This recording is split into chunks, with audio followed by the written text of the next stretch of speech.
Today, I have my lovely friend Jen Grant on the podcast. We're talking all about her incredible journey along the Camino de Santiago from Portugal to Spain and everything that she learned along the way, and even things she didn't expect to learn along the way. Come join us for a fun conversation.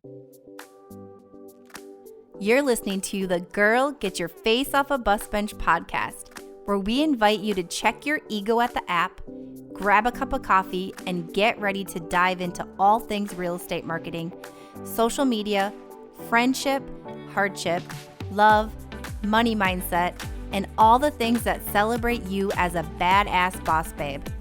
We're here to encourage you, show up for you, give you a loving kick in the pants when you need it most, and be your soft place to land on the hardest of days.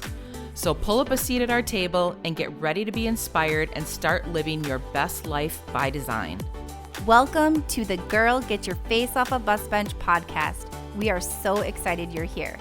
Okay, girls, let's dive in.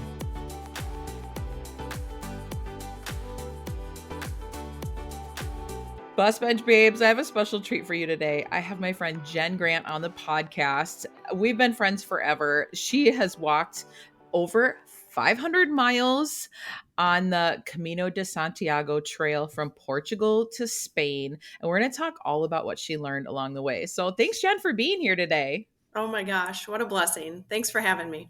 Yes. Well, I think it's so cool. You have told me this story and you said like when people do this walk, it's sort of it becomes different things to different people, but so many people describe it as like a pilgrimage.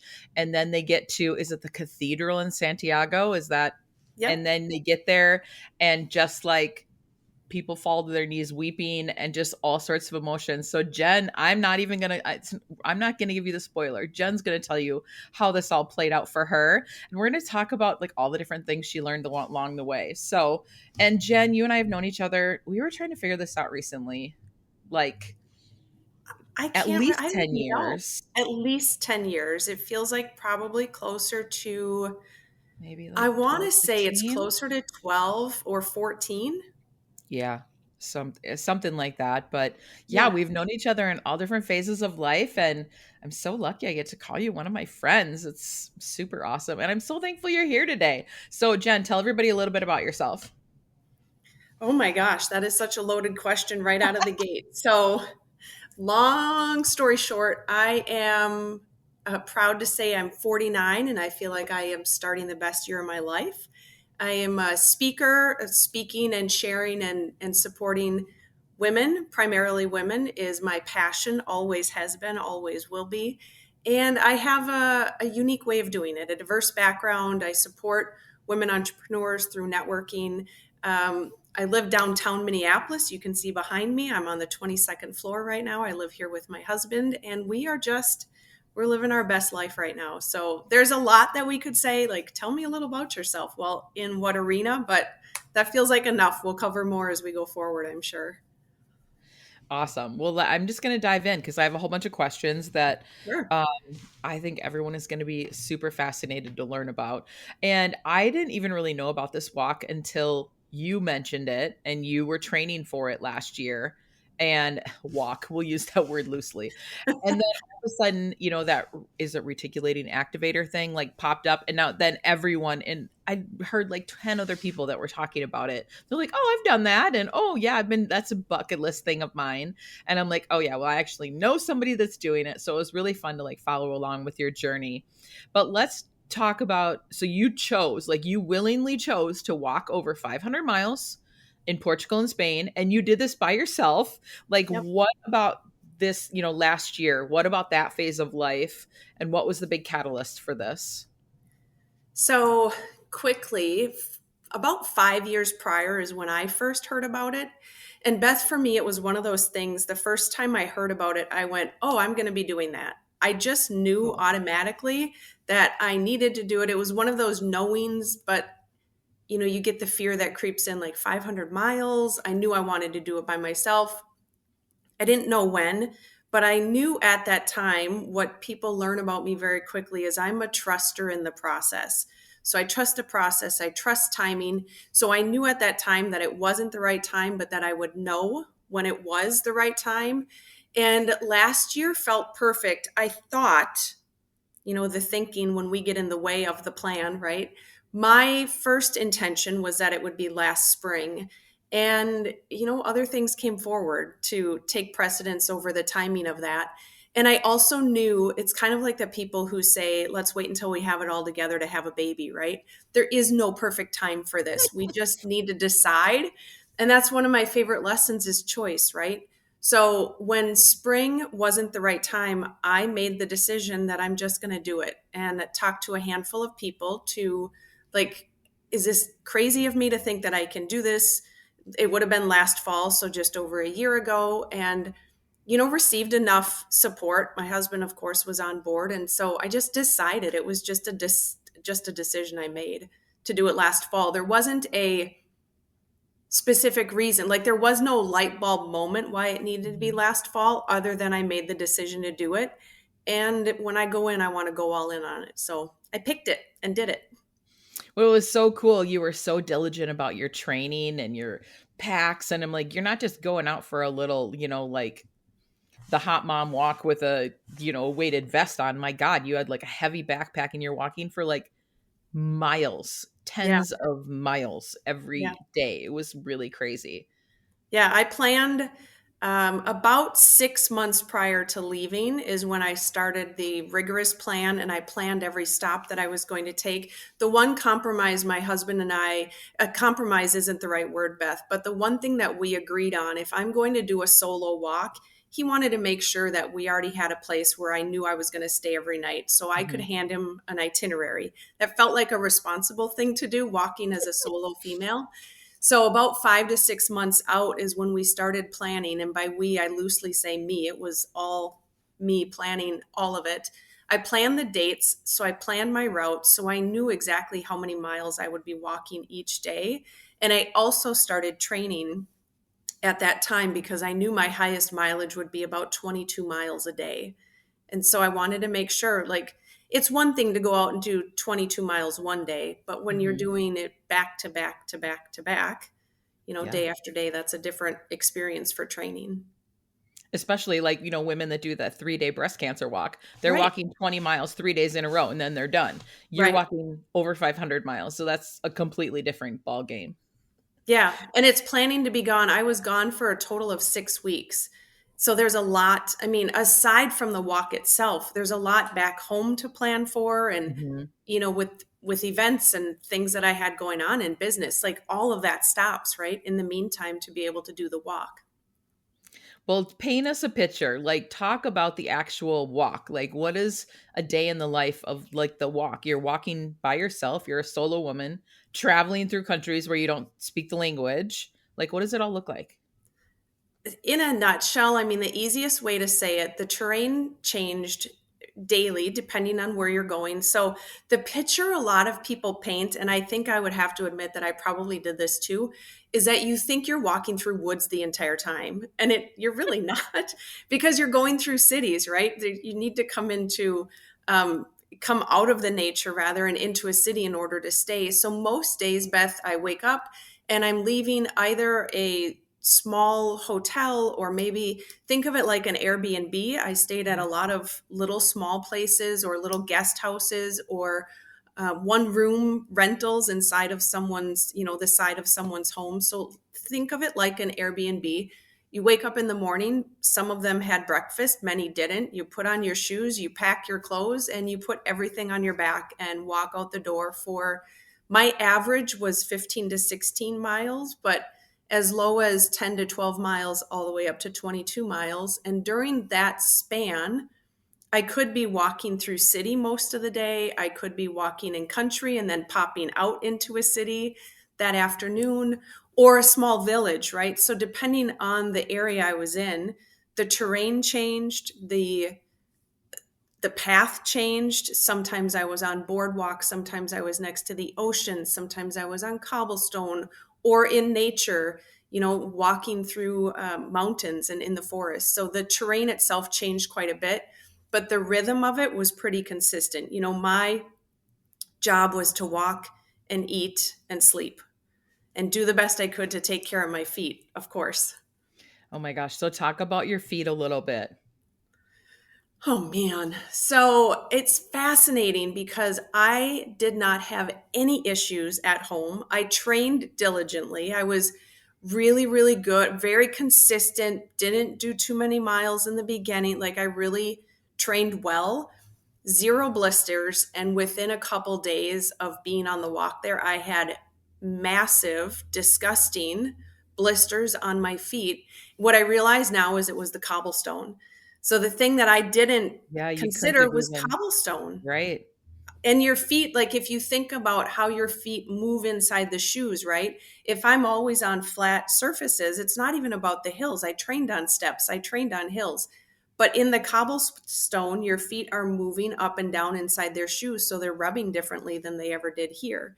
So even though I went through all of that to break in the shoes and do it right and all the things, it didn't matter. Within a couple days, I had massive blisters.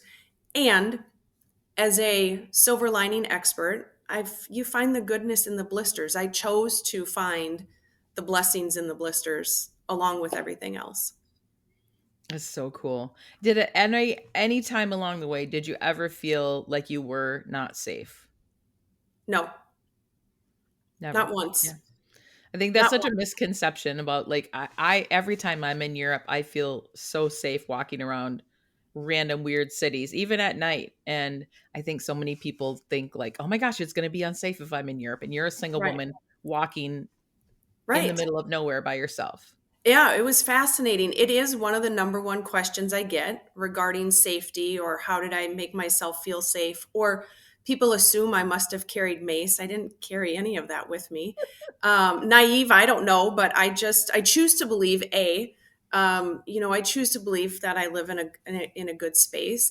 And also I understand that, there are some bad people out there, right? But all of that being said, what I found more often than not, and I can't think of an instance where this wasn't the case. The first half of my journey, so I walked from Lisbon, Portugal, um, up through Porto, and then Porto into Spain, and then around to Santiago. So that first half is actually pretty bare. It's not a common route for people to take. There were days in the first half where I didn't see another walker. And the only people I saw were locals. And what I found more often than not, especially that first half, is they were just so curious and they were excited to meet me and have a conversation, an attempt at a conversation through more often than not Google Translator. Thank goodness for Google Translator. But most of the time, they were just genuinely delighted to see me in their space, in their community, and really grateful, I guess, that I was open and curious and wanted to have conversations and wanted to get to know their culture, or wanted to meet them or visit with them. It was really a beautiful experience. It was actually far better than I anticipated. But no, not once did I ever feel like there was any safety issues or danger or anything like that. So talk about, you said the path that you took. So are there different routes to get to the same location? Absolutely. So the story goes, or legend has it, history has it, the most common, the most popular route for the Camino de Santiago is to France. So it's the Frances Camino, is what people might say. And that starts in France, crosses over the mountains, and it goes in the northern part of Spain. Um, Most common, most popular, I automatically knew that that was not the route I wanted to take because I wanted a route that was safe but less traveled. I didn't want to be with people all of the time. I knew going into it. So when I did all of my research, and if someone asks me, what's your one piece of advice? I would say do a ton of research on the route. There are many, many, many, many routes you can take. And there are a ton of different lengths you can take as well. So you can do as many as 600 plus miles, and as short as 60 miles. So it just, or shorter if you want, but to get a Mhm. credential, that's another story. So you can do any route that you want. So I knew that I wanted, yes, I still wanted a safe route, of course. I wanted a route that had people on it, but wasn't as popular as the most popular. And I also wanted the route that I picked because it is considered one of the more authentic routes to what St. James actually took. So St. James is the apostle, and that's why people are having the pilgrimage to the cathedral. The majority of the people, I wouldn't say maybe everyone, but the idea behind it is that for many hundreds of years, since the 8th or ninth century, people would be coming from all across Europe in order to get to the cathedral because the Apostle St. James' body is buried there. And the latter part of my route near the end is the actual route that he took for one of his last, I guess you call it a sermon on the hill, which is fascinating, a total sidebar story. And then there's also a route taken by water where his body actually took that route as well, and that's called the spiritual variant.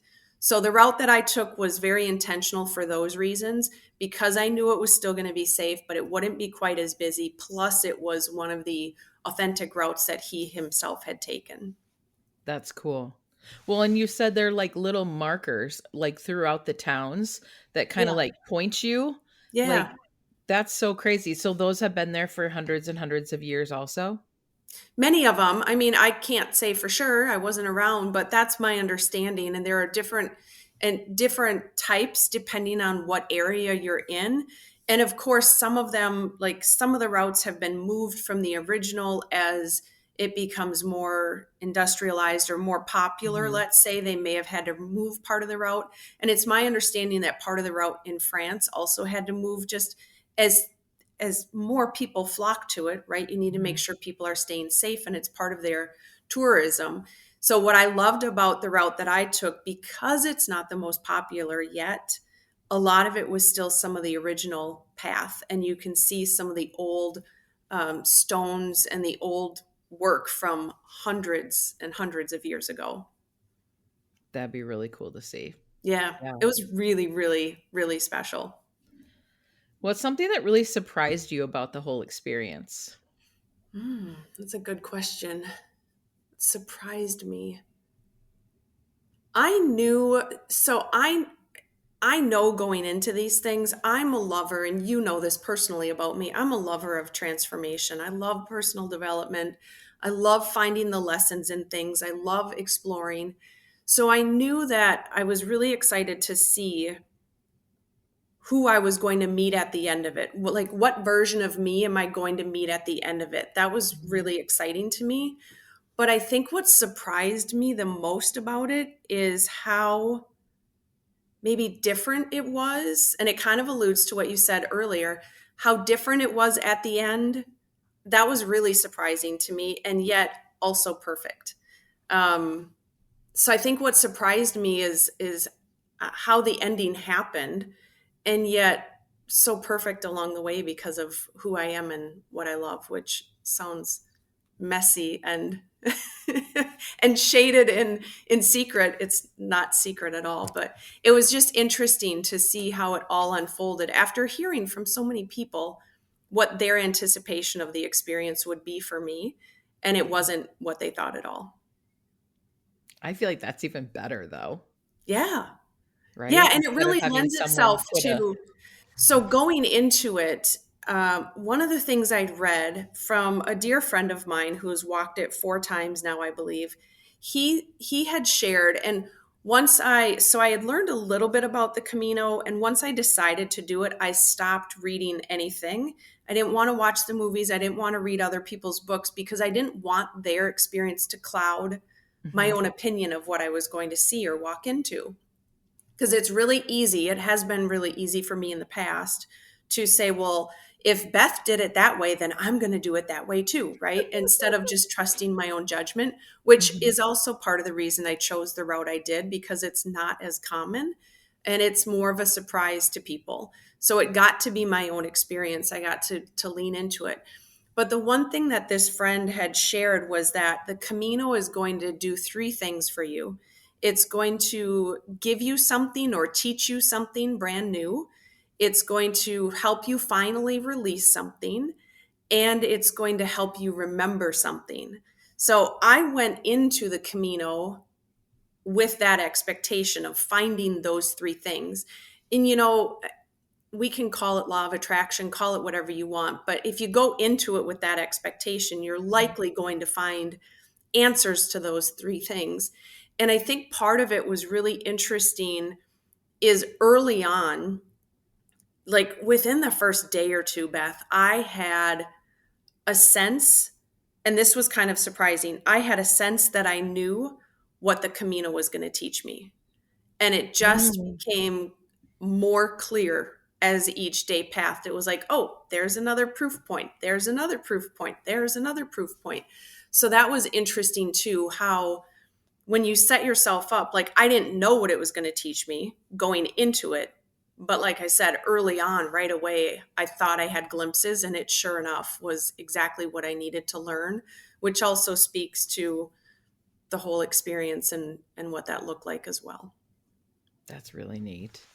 Did the journey change your approach or shift your perspective at all towards your own business? Yeah, absolutely. So those three things, the first thing was, what's it give you? What is it going to give you? What is it going to teach you? What it gave me is to follow my path and to walk my own path. And literally, yes, because literally while I was walking that path, I would notice how as there became more people, you could see people following people, but it wasn't the actual Camino path. And then they would kind of like have to make their way back, and they're like, followed that, like, you don't even know where they're going. And you're The just blind assuming, leading the like, blind. yes. And so I noticed that happening a few times. So literally follow your own path. But then metaphorically, following my own path looks like taking as many photos as I want. For example, on the Camino, I love to pause. I'm not a person who listens to things while I'm walking. I want to be really aware and really present and really focused. And so I might walk only 2 miles and then stop and get a coffee because for whatever reason, it just feels right. And then, of course, I have the perfect conversation while I'm doing that, right? So over and over and over during the Camino, and I could give you so many examples of how that unfolded. But every single time I chose to follow my path or listen to my truth or lean into what I know, I was blessed in some form or fashion. And that has definitely translated into my business and continues to be the biggest lesson for me to embrace in my business. And I catch myself. So let me go back to the other two, and then we'll tie it all together. So the second one is finally be able to release something, was the second lesson I went into it with. And the finally be able to release thing didn't come right away. It came after I had heard the message again and again and had so many examples of walking my own path. But that was wrapped around the shame, the doubt, the judgment, all of the things I'd felt for so many years about not being good enough, and how I had dimmed my light, in order to fit in for someone else, in order to not shine so brightly. You don't want to take up too much space, or, fill in the blank. Like, I know that many people can have parallel experiences or can understand some of that stuff. And so releasing that really came forward heavily, heavily. And when it did, it just landed so hard. And you can see how that probably has an impact in business too, right? Mm-hmm. And the third one is to remember something you've maybe forgotten. And the remembering was that I have a unique point of view. And when I share it, that's when I shine the most. Now, what's the fascinating about this, and this started to land within a day or two after I had arrived at the cathedral, was how closely connected these three are. Because in order for me to share my unique point of view and to shine in a bigger way, that requires me to follow my path, and it requires me to let go of the shame and the doubt and the judgment and the lack of confidence and not worthiness in order to do all of those things. And so what a great lesson to bring home and then really lean into in my own business. You know, as a speaker, I show up differently. As a speaker, I don't have every word planned. I don't have everything planned that I'm going to say to you. I trust that I know my work. I trust that I know my lessons. And then I show up with an idea of what might come forward and trust that it's going to be even better. And it always is. And so the more that I do that and lean into these lessons, it's been amazing, the transformation, even in the last 6 months of what is unfolding now.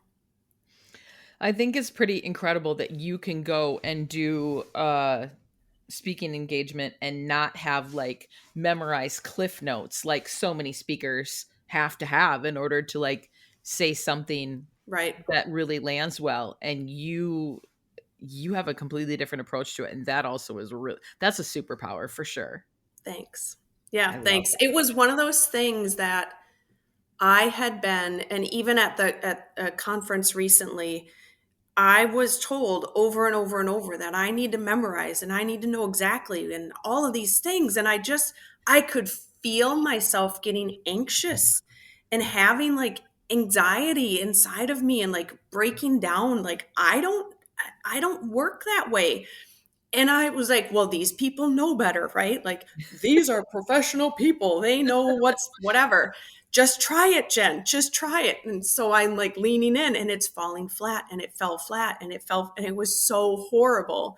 And I even had someone come up to me.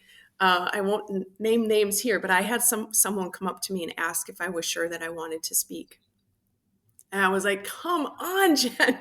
You've been speaking for 16 years, longer Mhm. than that. But in a deliberate way, and now Mhm. with way more intention, like, you know how to do this. And then it like, Jen, follow your path. The reason it's Mhm. not working is because you're trying to pigeonhole yourself into their way of doing it. So just like take a breath and trust that when you know, like, I know the way I want people to feel. I might know a bullet point or two, and the rest will fill in. And it's kind of awesome how that works. But it requires me to use those three lessons in order for that to really show up the way it's supposed to. Okay, so let's not keep people in suspense anymore. Let's talk about when that last day when you arrive at the cathedral. Like what happened and what did that look like? So it was about 6 miles, and I did that on purpose because I wanted I wanted to have it, I wanted to let it be a slow, intentional. I wanted to have time in the morning. I didn't want to rush because hundreds and many, many hundreds, depending on the day, it could be thousands, will arrive at the cathedral on the same day. So I knew that I wanted to have it be a slow day. So I set it intentionally for only about 6 miles. It was overcast. It was a little bit chilly, a little bit drizzly the whole walk, which actually felt perfect. Um, and so I was anticipating it. And from about 4 miles out, I could see the tips of the spires on the cathedral. Mm, And cool. then my route, you go down, kind of down lower so you don't see them anymore. And then all of a sudden they pop back up and you know you're close. So I'm having this anticipation. Now, to set the stage, the day before, a friend of mine told me, she had commented and she said, I want to know the three feelings that you get as soon as you arrive at the cathedral. And I wear my heart on my sleeve. I'm an open book. I tell people everything. And at this point, I should be embarrassed to say that I had those three words planned. I'm not embarrassed. It's just part of the story, right? I had the best three words picked out. And the irony is, I don't even remember what they were. I was determined to get on and do a video like, here's my three words. How horrible, right? Anyway, so no judgment, just is what it is. So I have these great words planned. The anticipation is huge. I'm excited. And I get there and I kind of turn, like I'm walking. It's almost like you're walking down a narrow like alleyway kind of, and then it opens up to this huge square and you can see the path that I took, the cathedral is on my right side. And so it opens up to this huge square. And I remember stopping and looking at it like, huh, That's nice. Like, that's it? And I sat there, and you know this about me, I'm an emotional person, right? And everybody had been telling me, Jen, you cry so much, you're just gonna fall to your knees and just bawl, like, you're gonna be weeping when you get there. And I remember, like, instead of weeping, Beth, I was angry. I was so mad, like, what is wrong with you? Like, you're here. There it is. You've been waiting for this moment. And I felt dead inside. And I remember standing there, like for an awkward length of time. I just stood there staring at that cathedral, wondering what was wrong with me. And I could not figure it out. And in the middle of all of these crazy thoughts, there are other people showing up, and I'm watching these groups, and they're so happy. And I watched people fall to their knees and cry, and people are cheering. And I'm like staring at it going, I'm proud of myself. Like, I did it. Mhm. And then you're, in the mix of, will you take a photo will you take a photo? Will you take a, and so I took some photos for people, and then had someone else take my photo. You've got to take the like arms up photo, all that. So I did all of that. And then just kind of feeling a sense of, I don't know, I was confused. I was angry. I was disappointed. Like, and then I had the thoughts of, was this a waste? Like, I don't understand. Like, and how do I go to my husband and like, hey, gone for almost 6 weeks and kind of don't care. It felt so weird.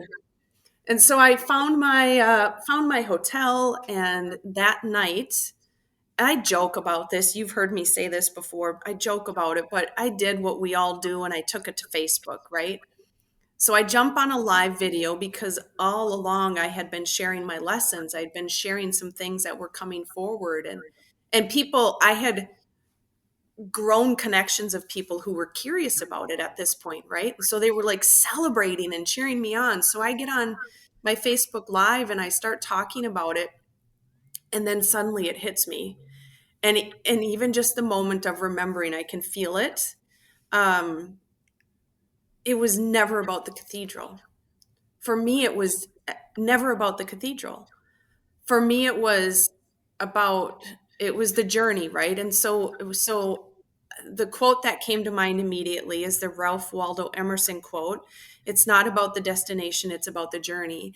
And what I'd realized in those moments, and as I started to unpack it, it was about those three lessons, right? It was about the stamps that I collected and the people that I met along the way. It was about the conversations that I got to have with the locals, and um, all of these other days. The reason the cathedral didn't matter is because every single day leading up to it is what it was all about.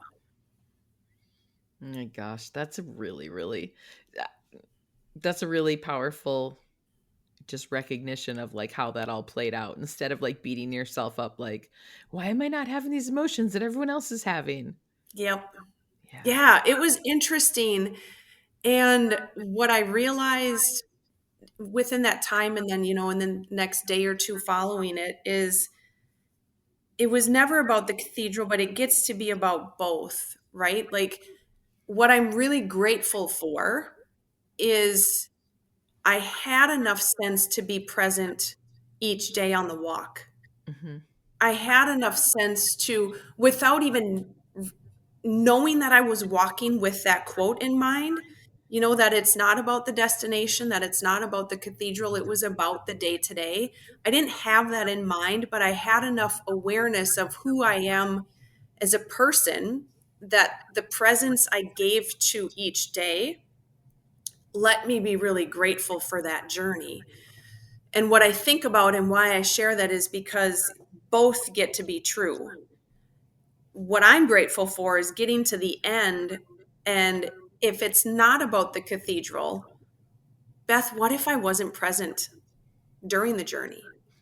You probably would be kicking yourself right now that you Right? like wasted like 6 weeks of your life. Right? I know. So I'm so grateful that I was present and aware and leaning in, and that I have so many stories I can share about the journey itself, that the cathedral, like, the next 2 days in Santiago and walking around and being in the space of others tells its own journey, right? And so it got to be also about the cathedral, but the walk itself was never about the cathedral.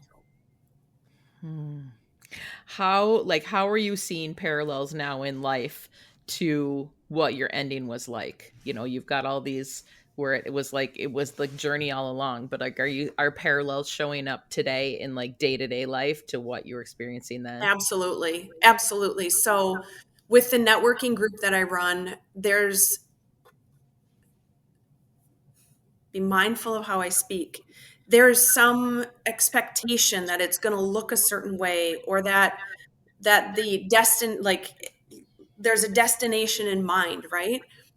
And as I again lean into someone else's destination, so it can be for me, it's across the board on anything. It could be with the networking group. It could be as a speaker. It could be as someone who's walking the Camino. It could be anything. What I have realized is that if I lean into someone else's expectation of what that destination looks like, I lose track of the day-to-day journey. And Mm. so what I'm realizing, like with the networking group, is I need to not get caught up in the end goal, right? Or in the anticipation of that outcome. And instead, how present can I be in this moment? Because when I show up presently in this moment, the people in front of me feel it more.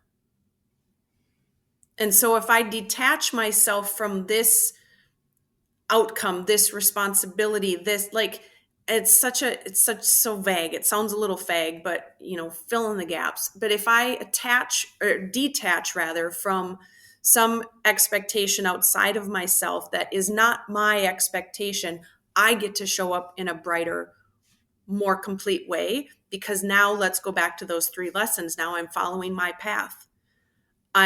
Because I'm following my path, I'm able to be more confident. I'm able to let go of the shame and the doubt and the judgment about who I am. And that lets me shine brighter when I'm sharing my point of view. And thereby, interestingly enough, gets me to that destination faster than had I been putting my energy and attention on that destination. I love So, that. from a speaking perspective, right, if I'm only focused on my goal of having more events that I'm speaking at and it gets to look this way, right? It's just like any conversation that we can have, right? If we're focusing only on the destination, the goal, the outcome, we're missing such a myriad of opportunities of how it gets to show up. Where Hmm. if instead I'm focusing on the daily journey of it, if I'm focusing on this one next moment, then it gets to unfold in incredible, curious ways that maybe would have never dropped in my lap because I'm so stuck in that vision of it, right? So instead of being laser focused, which I know a lot of people teach, you have to get laser focused in on what you're doing. Well, that's all fine and good, but can I have an intention or a goal or an end result in mind while also and taking action, right? Taking action toward that while also remaining open and curious to the possibilities, because it gets to show up even better than I imagined. And my limited thinking, my limited imagination can't possibly bring forward some of the incredible ways that it can show up. No, no, we always limit ourselves when we try to do that, don't we? Yeah. Yeah. Because I we do think, every single time. I'm I like, know, oh, we I think should we know best. I should Yeah. leave this to someone else who has a bigger plan in mind. Yes. Well, and what I learned too is the more that I stay on my path, right? The more aligned I am and leaning into my work and my point of view and not forcing it, not expecting a certain outcome to look a certain way. It's the inspired action that drops in, right? It's the inspiration that then gets to move forward, or the random, not so random, coincidence or connection or introduction, and you just never know. But if I'm so focused on this having to look a certain way, we completely miss out on those things. And so I'm grateful that I didn't have the cathedral as my main goal, that instead each day I really was just excited about what coffee shop I was going to stop at and who I got to meet that day. Oh, it's really a special viewpoint on that. And I'm sure it opened up great space for awesome things. What else has shifted in your life since the big walk? Everything. Everything has changed. I don't know that there's an area that's not been impacted. Obviously my health has changed, and at 49 going through perimenopause right now and navigating that differently, and how I take care of myself has changed, how I'm showing up for myself has changed, how I'm honoring my time. I thought that I was really intentional with my time. I really thought that I was intentional with my time and my space and how I'm showing up for things, but it's different now. It's up leveled. Like, I don't know how to say it other than it's just up level. It's a different experience. Everything shifted because when you realize, like, this sounds morbid, but Beth, we may never reach the destination, whatever that is, right? We Right. may never get there. And if I'm so focused on that, I'm missing out on these moments each day. And Yeah. there are so many rich moments every single day. We just have to be aware of it. We have to intentionally choose it and lean into it. And over time, you'll reach whatever place you need to reach. But I think we get so wrapped up in, where do we need to be? What do I have going on? And I miss the moments, and so yes, I have goals that are important to me. I have things I'm working on that are important to me, that matter to me, but not at the expense of this conversation. Like, there's nothing more important right now than the conversation you and I get to have, I and love being present with that, right? Like, so that. everything has shifted. Am I perfect at it all the time? No. I'm human. Like, Mhm. I'm human, and until I am, turned into something else, like, I'm not perfect at it every time, but it Yeah. is a practice that I am far more aware of than I ever used to be. How has it shifted in your marriage and motherhood? So when we decided that I was going to do the walk last fall, we decided in spring. And what's interesting is my husband and I, we've been together now for 12 or 13 years, married for 8, which is really exciting. And we started talking about, we knew he wouldn't go on the trip. Like, we knew that it was going to be a solo trip. Not that we love to travel together, right? But we started talking about, if you could take a trip, what would you want to do? He's like, well, I don't know. I've never thought about it. I'm like, well, maybe you want to think about it. And so he thought about it. He ended up doing a solo 10-day road trip. And it was really interesting for us because whenever we do things independent of each other, inevitably, and people are getting used to it now, but inevitably people reach out to either of us. Like, he got questioned, well, I can't believe she would leave you for that long. Or, why would you let her go? I can't believe your husband would let you go. Huh? And I get it. Like, that's the Yeah. arena I used to live in. I used to be in that space, having been married before. And I understand that that's the thought process.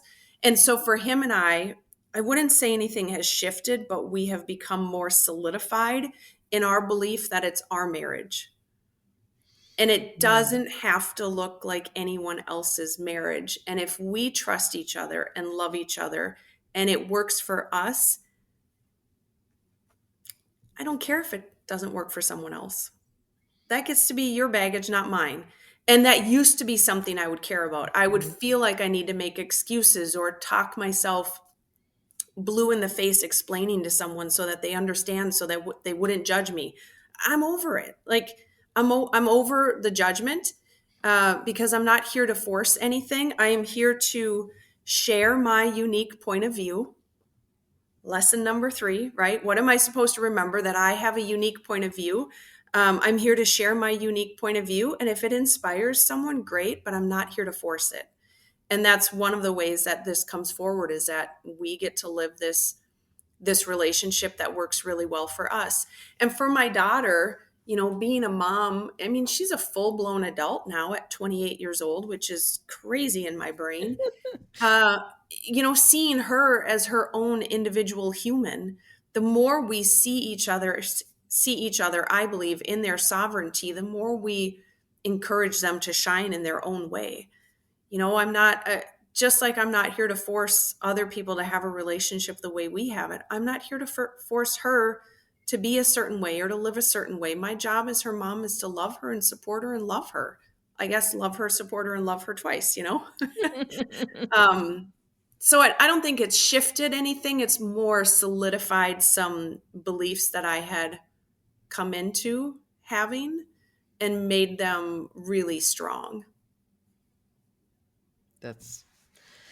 It's cool that you had like awakening moments in all areas of life, including like the people that you love the most. Yeah. Yeah, it's interesting because it's people I love the most and, people across the entire spectrum. Like Mm-hmm. I'm over, and that sounds cold. And I understand that that sounds cold to some people.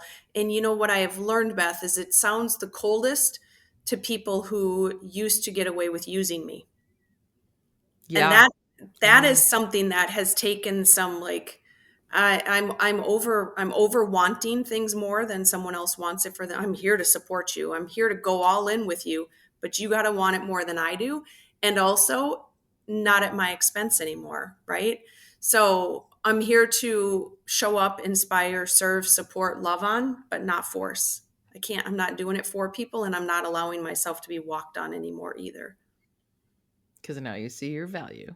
Exactly.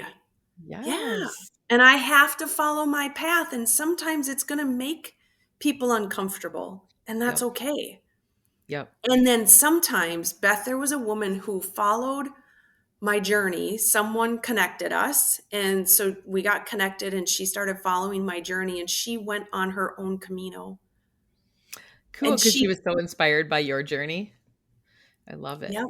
And she'd not even heard of it, but someone connected us and she started following it and then wanted to do her own thing. And now she's completely shifting how she does life and business and all of these things, right? So there are people on that end that are going to be inspired and curious and will the majority of people following me do a Camino? Probably not, but it gets them thinking hopefully in a different way, right?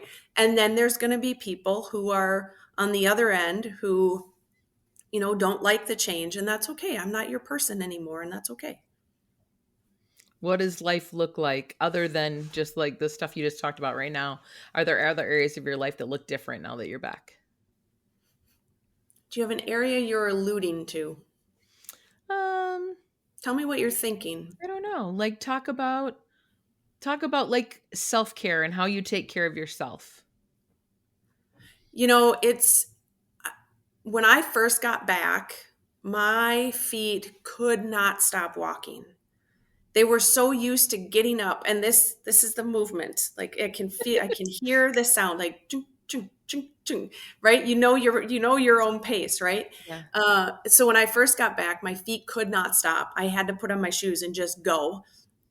What I love knowing is that I can put on my shoes at any point and put on my jacket and go. And I know that I can walk 5, 6, 8 miles at any given time, and my body will show up for me to do that. Am I going to go walk 20 miles today? Probably not. I'm not feeling called to do that right now, but a good 5, 6, 8 mile walk, I'm here for that. So the consistency of showing up for myself is certainly more built in now, I would say. The other thing is when you are scheduled to be at a place on a certain day and you wake up and it's pouring outside, it doesn't matter. Like you put your pack on, you figure it out and you go, right? And so I'm trusting myself from a place of self-care, but also just in general life and business. I'm trusting myself that if I can get through that, I can get through anything. If I can get up and walk 20 miles on blistered feet, I can get up and do those phone calls that really make me uncomfortable. Like, even though I run a networking group, I'm still really uncomfortable calling people on the phone that I don't have a relationship with, right? We all are. That's human nature. Oh my goodness. Even me being a realtor for 28 years, it's still uncomfortable. It's Especially if crazy, you like right? you yeah, I'm like yeah, I don't yeah, it always is and I don't know why that is. Yeah. But I'm convinced, like, if I can do that, then I can do this, you know. So part of it is the getting up, and it doesn't matter what the weather is. When Lindsay and I were on vacation a couple of years ago, we heard a phrase. The Scandinavians believe there is no bad weather, only bad preparation. And I love that. And that helped get me through. And that gets me through now, right? For self care. Like, there's no bad weather to go walking outside. Just put on a bigger jacket or put on a rain jacket or, you know, whatever it is. So I take better care of myself now because I want to honor this vessel. She is what carries me through life. And so that has become a lot more consistent. And now, learning what I learn and knowing what I know now, I'm doing a lot more weights and feeding her properly, to care for my body in another way. But yeah, Okay, looking back, what lessons have you learned that you now are implementing in life and business?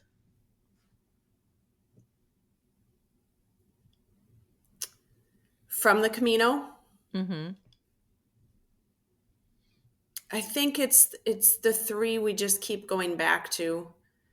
The biggest one that I think leads to everything is the one I learned on the Camino, to follow my path or walk my path and trust in that knowing, which lends itself to, this is a big one. Um, you can see it. So it like drops in, right? It's like, no, no, no. You're like real time. Here it is processing itself. Is the, I don't need more training. I don't need more education. I don't need more, fill in the blank, guidance. I don't need someone telling me, teaching. Like, I know what I need to do, and trusting that and following Mhm. that path. And when I do that, really good things get to show up. So I think that's the biggest one, is to walk my path. Like, see it and then walk it, Jen. Like, it's not enough just to see it, but you got to walk it too. I got to get up and walk it. I got to get up and make the decision that I know I need to make for myself, Mhm. rather than second guessing it, or rather than wondering, is someone else going to approve of this decision that I made? I'm 49. I don't need someone else's approval.